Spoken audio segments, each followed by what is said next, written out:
Cuando aquí el precio del galón de gasolina aumenta a 10 centavos, nos quejamos públicamente. Afortunados nosotros que sí podemos quejarnos. En Cuba no se pueden quejar, pero además de eso, a partir de febrero, el precio del galón de gasolina aumentará un 582%. El precio de la electricidad para muchos clientes un 25%. Hoy vamos a analizar los dramáticos aumentos de los productos básicos que el régimen ha impuesto a los cubanos a partir de febrero y las consecuencias sociales que va a tener. Con nosotros se encuentra el doctor Orlando Gutiérrez, presidente del Directorio Democrático y coordinador de la Asamblea de la Resistencia. Bienvenido, doctor.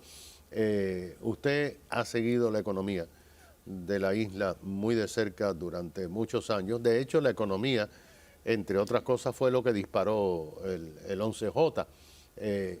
Pero en su análisis, ¿por qué estos aumentos tan altos? Mira, es muy sencillo.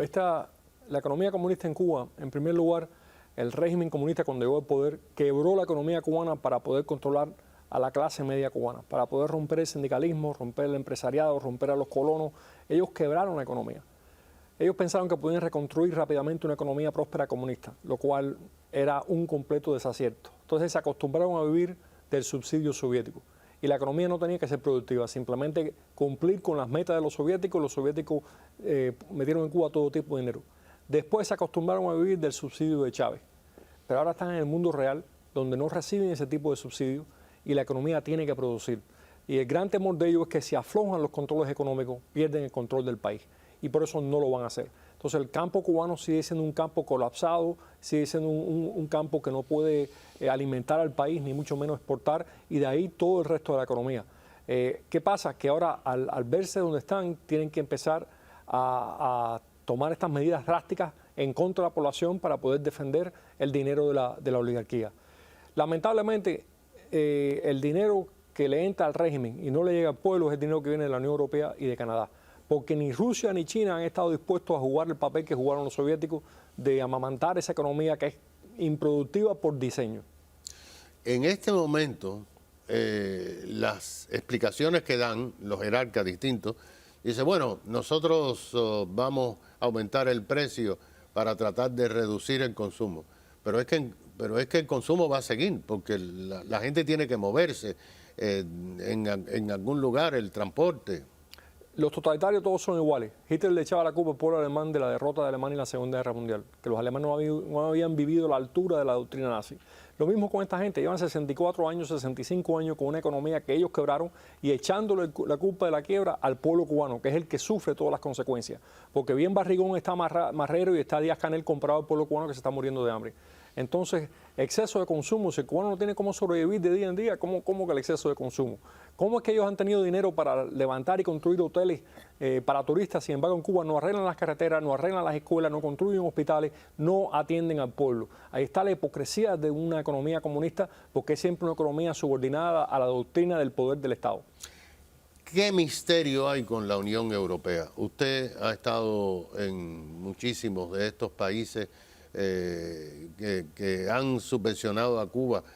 ¿Cuál es el misterio? Si estamos viendo una economía colapsada, no, algo que la Unión Europea no recomienda, estamos viendo violaciones rampantes de derechos humanos.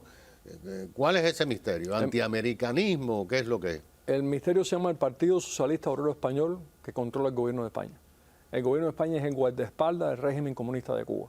Y es el que ha creado esta red de corrupción, porque tiene que haber corrupción aquí, Tomás. Tantos miles de millones que se han enviado por vía del acuerdo de cooperación, diálogo político de la Unión Europea, como lo que ha enviado el Club de París, conociendo lo corrupto que han sido estas instituciones en el pasado en Europa. Ahí tiene que haber más de lo que estamos viendo a primera vista. Yo creo que lo que existe es este énfasis, esta prioridad que le ha dado el régimen socialista de España a mantener a la dictadura comunista en Cuba en el poder, no matter what, mantenerlos ahí para siempre. Ahora, eso está cambiando dramáticamente y por eso vimos en noviembre del año pasado que Suecia se convirtió en el primer país que oficialmente dijo hay que revisar este acuerdo porque no ha resultado en lo que nosotros queríamos y está contribuyendo a la represión cada vez peor en las prisiones castristas. Así que tenemos a Suecia, tenemos a Lituania, que ya están diciendo, oye, hay que revisar este acuerdo. Y estamos luchando porque muchas más instituciones y países europeos se sumen a este llamado. No es fácil, pero estamos empeñados en esa lucha. Claro, porque a la hora de aprobarlo, si un país dice que no, ya se cae el acuerdo. Sobre todo porque es provisional.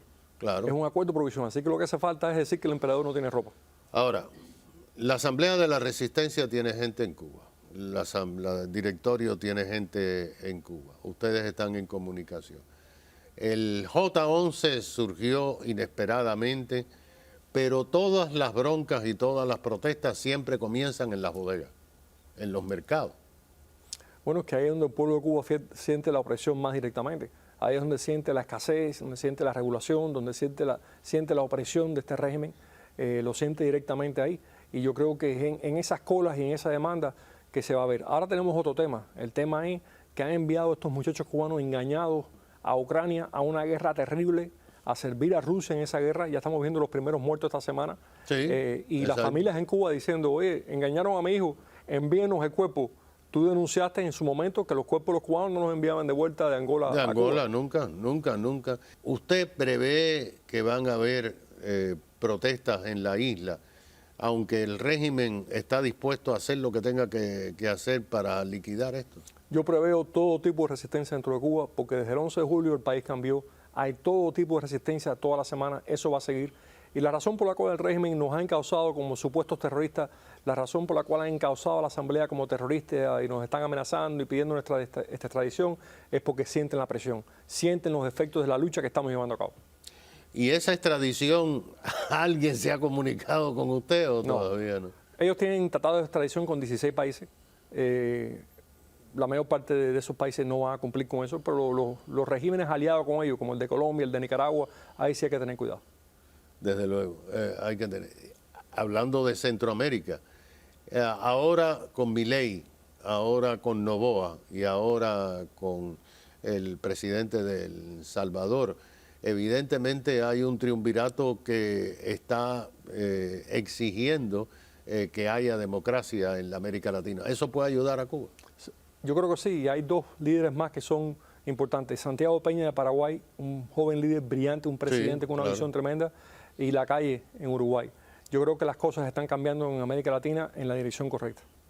Entonces, ¿qué se puede esperar en este 2024, Orlando?